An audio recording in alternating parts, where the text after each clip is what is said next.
Next, we come to the slide number 18. So, music as a language. How do you communicate your music? Through musical notes. As we communicate English through knowing the alphabets, putting them together to get good words and sentences, and we can communicate. In the same way, the notes are nothing but the same alphabets.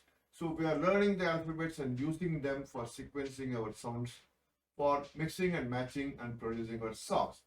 So learn the language, how the music was originally invented and arranged using the alphabet. So it was used with A, B, C, D, E, F, G. Again, it comes the same sound. A, B, C, D, E, F, G. Again, A, B, C, D, E, F, G.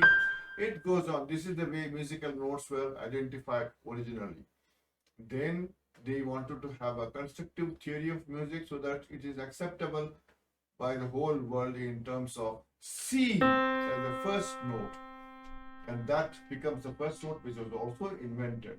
So C, D, E, F, G, A, B, C.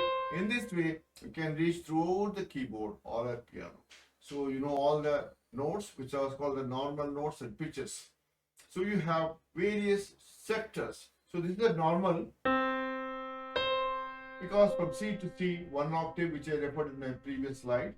So this is one octave. Anything you play above them is higher octave, highest octave. Anything you play below this normal C, middle C, and down, lower octave, again lower octave.